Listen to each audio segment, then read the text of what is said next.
Welcome to UP polytechnic classes. आज हम लोग पढ़ेंगे वेगनॉस का प्रमेय, वेगनॉस थ्योरम। ये क्वेश्चन जो है 2000 अगर देखा जाए तो 6 सालों में कम से कम 2 बार पूछा हुआ है और इस पे न्यूमेरिकल पूछने की संभावना कम रहती है, लेकिन अगर आप चाहें तो न्यूमेरिकल की प्रैक्टिस भी कर सकते हैं। ये यूनिट 1 का लास्ट टॉपिक है, इसके बाद हम लोग यूनिट 2 पढ़ना स्टार्ट करेंगे। तो आइए देखते हैं कि वेगनॉस थ्योरम क्या है और वेगनॉस थ्योरम में क्या कहा गया है। देखिए, सबसे पहले समझ लेते हैं, उसके बाद स्टेटमेंट पढ़ेंगे तो ज़्यादा समझ में आएगा। वेगनॉस थ्योरम में कहा गया है कि अगर एक समतल में कोई एक प्लेन है, उस पर 2 बल काम कर रहे हैं, तो 2 बल काम कर रहे हैं, मान लीजिए F1 और F2 काम कर रहे हैं। इनका किसी बिंदु, उसी समतल में स्थित किसी बिंदु के परिता जो है, अगर आघूर्ण लिया जाए, यहाँ से इस दोनों के परिता अगर आघूर्ण लिया जाए तो इन दोनों का आघूर्ण जो होगा, मान लीजिए यहाँ पे O बिंदु है, ठीक है, आघूर्ण, इन दोनों का जो आघूर्ण लिया जाएगा और इन दोनों के मान लीजिए F1 और F2 का कोई परिणामी बल हो, मान लीजिए कोई यहाँ पर परिणामी बल कार्य कर R काम कर रहा हो, तो इस परिणामी का भी आघूर्ण उसी बिंदु से लिया जाए तो इन दोनों बलों के आघूर्णों के बीजगणितीय योग के बराबर जो है उनके परिणामी का आघूर्ण होगा। मतलब कि समझिए, हम लोग आघूर्ण में क्या जानते हैं, M=F×D जानते हैं, ठीक है।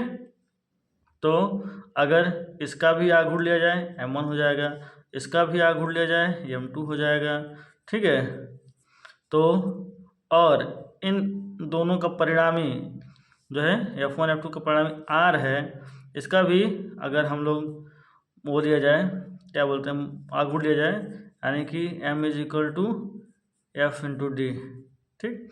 तब जो है यहाँ पे R कर दें, R×D हो जाएगा, तो एक दूसरे के बराबर होंगे, यानी कि M1 + M2 = M, ठीक है। इसको ऐसे समझ सकते हैं कि एक ही समतल में यदि 2 बल कार्य कर रहे हैं F1 और F2 और वो इसी समतल में इसे किसी बिंदु के परिता आघूर्ण लिया जाए दोनों का, तो इन दोनों बलों के बीजगणितीय योग के बराबर इनके परिमाण का उसी बिंदु से लिया गया आघूर्ण के बराबर होगा। क्या कह रहे हैं, इसको साइड करिए। अब कुछ ना कुछ दिमाग में इमेज बन गया होगा मैं क्या कहना चाहता हूँ आपसे। देखिए, अब इसमें क्या कर रहा है, इस प्रमेय के अनुसार 2 समतली बलों के उनके ही तल में स्थित किसी बिंदु पर आघूर्णों का बीजगणितीय योग उनके परिणामी का उसी बिंदु पर आघूर्ण के बराबर होता है, ठीक है। क्या बोला, इस प्रमेय के अनुसार 2 समतली बलों के उनके ही तल में स्थित किसी बिंदु पर आघूर्णों का बीजगणितीय योग उनके परिणामी का उसी बिंदु पर आघूर्ण के बराबर होता है, ठीक है। तो इन दोनों के आघूर्ण का बीजगणितीय योग इसके परिणामी के आघूर्ण के बराबर होता है, ठीक। ये समझ गए। अब देखो क्या कर रहा है, अब कह रहा है इस प्रमेय का सत्यापन बलों की विभिन्न निम्न स्थितियों में किया जा सकता है। कब कब, जब दोनों बल एक बिंदुगामी हों, ठीक है, जब दोनों बल सदृश तथा समांतर हैं, जब दोनों बल असदृश तथा समांतर हैं। एक एक कंडीशन को आप समझेंगे, जब दोनों बल एक ही बिंदुगामी हैं, दोनों बल एक बिंदु से होकर जा रहे हों, जब दोनों बल सदृश तथा समांतर हों, एक ही दिशा में हों और समांतर हों, जब दोनों बल जो है समांतर तो हों लेकिन उनकी दिशाएं विपरीत हों, तब। चलिए, पहला केस देखिए, जब बल एक बिंदुगामी हो, यानी 2 बल लग रहे हैं, यहाँ पे P लग रहा है और ये Q लग रहा है, लेकिन वो एक ही बिंदु से होकर के जा रहे हैं, बिंदु A से होकर जा, मतलब ये संगामी बल है। तब जो है इस स्टेटमेंट को देखना है कि फॉलो हो रहा है कि नहीं हो रहा है। जैसे एक बल क्या है, P है और ये Q है, इन दोनों का जो है आघूर्ण लेंगे O बिंदु से, ठीक है। एक समतल है, इस समतल में ये बिंदु कहीं पर है, इससे आघूर्ण लिया जाएगा बल P के लिए और बल Q के लिए। तो अगर P और Q के आघूर्णों को आपस में जोड़ दिया जाए तो जिनका परिणामी R है वो इसके आघूर्ण के बराबर होना चाहिए, ठीक है। देखिए कैसे कहा बताया गया, यहाँ पे कैसे करना है। माना कि किसी पिंड के बिंदु A पर 2 बल P AB तथा Q AD लगे हैं, जिनका परिणामी R है, ठीक है। समांतर चतुर्भुज ABCD पूरा करने पर विकर्ण AC के बराबर, विकर्ण क्या है, परिणाम के बराबर है। आइए देखते हैं आगे। बिंदु O के सापेक्ष घूर लेने पर, बिंदु O के सापेक्ष क्या करेंगे, घूर लेंगे, आगे लेंगे। बिंदु O को ABC से मिलाते हैं, को A B और C से मिलाते हैं, ये यहाँ मिल करके यहाँ मिलेगा, ठीक है, फिगर, ठीक, इसको आप ऐसे भी समझ सकते हैं।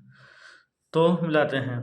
अब बिंदु O के सापेक्ष बल P तथा Q का आघूर्णों का योग, O के सापेक्ष P का आघूर्ण लेंगे, फिर Q का आघूर्ण लेंगे और दोनों को आपस में जोड़ देंगे। P का O के सापेक्ष आघूर्ण प्लस Q का O के सापेक्ष आघूर्ण लेने पे तो क्या हो जाएगा, 2 into triangle AOB, triangle AOB, ठीक है। ये बल, ये P बल है, इसके प्रत्याघूर्ण ले जा रहा है, तो क्या ट्रायंगल बनेगा, ट्रायंगल AOB, ठीक, प्लस 2 क्या हो जाएगा, ट्रायंगल AOD, ये ट्रायंगल आ जाएगा, दोनों ही इसका आघूर्ण आ गया। अब देखिए, अब triangle 2 into triangle ABC, triangle ABC, ठीक है, यानी कि किसके बराबर होगा, ट्रायंगल AOB जो है, AOB ये वाला जो त्रिभुज है, ये वाला त्रिभुज, वो त्रिभुज ABC के बराबर होगा, वो त्रिभुज ABC के बराबर होगा। तो हम ट्रायंगल AOB के जहाँ पे ABC लिख लिए, ठीक है, AOB था, ABC लिख लिए, ठीक, फिर इसको ऐसे ही उतार लिए, +2 ट्रायंगल AOD। अब देखिए, अगर ट्रायंगल ABC ये है तो ट्रायंगल ACD ये है, ये ट्रायंगल क्या होगा, आपस में बराबर होगा। तो जहाँ पर ट्रायंगल ABC था वहाँ पर ट्रायंगल ACD लिख लिए, यानी कि इस ट्रायंगल के जहाँ पे ये ट्रायंगल हम लिख सकते हैं, तो वो ट्रायंगल लिख लिया, 2 into triangle ACD plus 2 into AOD। अब देखिए, अब क्या कर सकते हैं, अब ध्यान दीजिएगा, अब ये ट्रायंगल है, इसमें ट्रायंगल ACD एक ट्रायंगल है, इंटू 2 इंटू AOD, यानी ये ट्रायंगल और फिर ये ट्रायंगल, दोनों ट्रायंगल को मिला के हम लिख सकते हैं ट्रायंगल AOC। तो ये दोनों को कवर कर दे रहा है, तो इन दोनों को जब जोड़ेंगे तो 2 इंटू ट्रायंगल AOC हो जाएगा, ठीक है।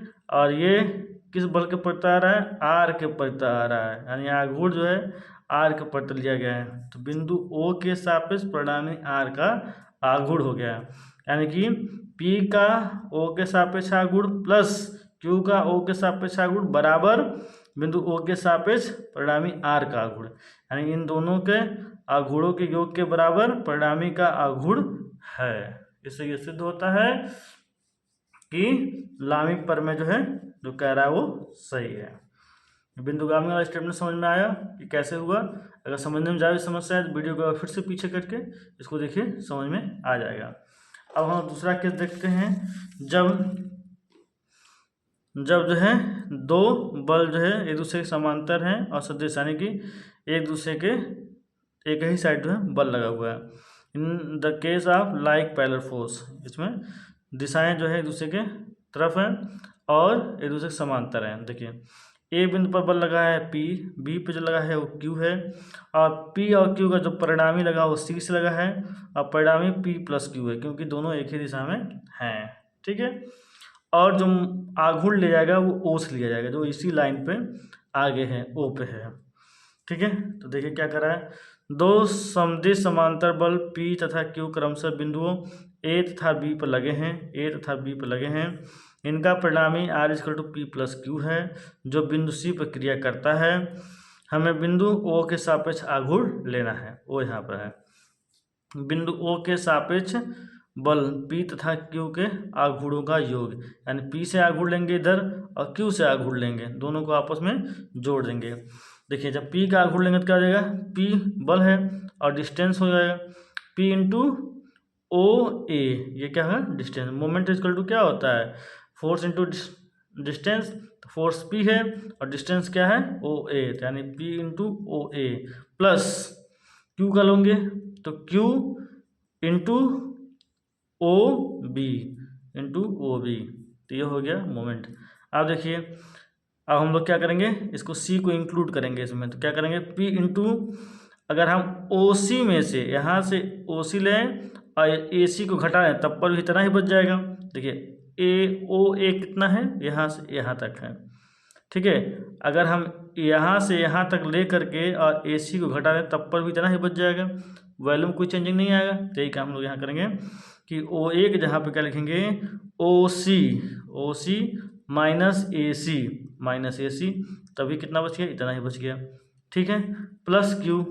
और OB के जहाँ पे क्या करेंगे, OB के जहाँ पे OC प्लस BC, ठीक है, यहाँ से यहाँ तक का डिस्टेंस है। देखिए OB क्या है, OB यहाँ से लेकर के यहाँ तक डिस्टेंस है। इसको हम क्या कर रहे हैं, दो पार्ट में कर रहे हैं, पहला OC प्लस BC, तब पर भी यहाँ से यहाँ तक हो गया, तो लिखा गया OC प्लस BC, ठीक है। अब देखिए क्या क्या है, इसको मल्टीप्लाई कर दिया गया है, P into OC minus P into AC plus Q into OC plus Q into BC, ठीक है।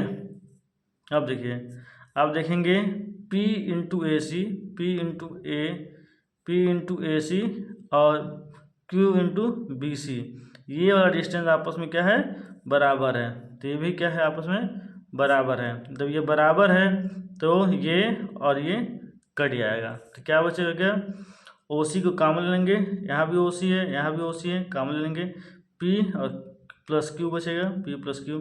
और OC क्या है, OC यहाँ से यहाँ तक का डिस्टेंस है। तो अब P प्लस Q क्या है, P प्लस Q बराबर क्या है, R है। तो यहाँ P प्लस Q बराबर क्या रखेंगे, R, ये OC हो जाएगा। तो R का अगर हम मोमेंट लेंगे तो क्या होगा, R इंटू OC आ गया, R इंटू OC, परिणामी R का O के सापेक्ष आघूर्ण हो गया, ठीक है। तो थोड़ा सा ये समझने के लिए थोड़ा सा आपको दिमाग खर्च करना पड़ेगा यहाँ पे, कि थोड़ा सा ये जब खुद से करेंगे तो ज़्यादा तरीके से समझ में आएगा, ठीक है। एक बार वीडियो देखने के बाद से खुद से इसको करने की कोशिश करिए तो 100% आपको क्लियर हो जाएगा। इसी प्रकार से दूसरा केस है, in case of the unlike parallel force, इसमें क्या हो रहा है, एक फोर्स ऊपर लग रहा है, दूसरा फोर्स नीचे लग रहा है, और इन दोनों का जो परिणामी है वो R इधर लग रहा है, और परिणामी क्या आएगा, P minus Q, direction change हो रहा है तो P माइनस क्यू उसका परिणामी आएगा। सेम वैसे इसको भी करना है, ठीक है। यहाँ P को बड़ा माना गया है Q से, ताकि P में से घटाया जा सके, ठीक है। देखिए क्या बताया गया है, दो विपरीत दिशा समांतर बल P तथा Q क्रमशः A और B पर लगे हैं। P जो लगा A पर लगा है, Q जो लगा है B पर लगा है। माना जो B है वो, जो P है वो Q से बड़ा है, तब R P माइनस Q होगा। R क्या होगा, P माइनस Q होगा, जो A के समीप लेकिन ए बी के बाहर है, ए के समीप है लेकिन ए और बी के बाहर लगा है, ठीक है। किसी बिंदु सी पर बड़े बल P की ही दिशा में क्रिया करेगा, बिंदु O के सापेक्ष आघूर्ण, बिंदु O के सापेक्ष अब हम लोग आघूर्ण लेंगे। तो इसमें आगे जब आघूर्ण लेंगे तो क्या करेंगे, P का आघूर्ण लेंगे तो P इंटू ओ ए, P बल है और ओ ए क्या है, डिस्टेंस है, P into O A minus, ये साइन चेंज हो जाएगा, minus Q into O B, Q into minus Q into O B, ठीक।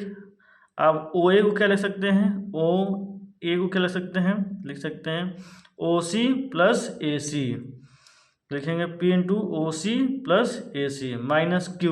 ओ बी को क्या लिख सकते हैं, ओ बी को लिख सकते हैं हम OC प्लस BC, तो OC प्लस BC लिख लिए, ठीक है।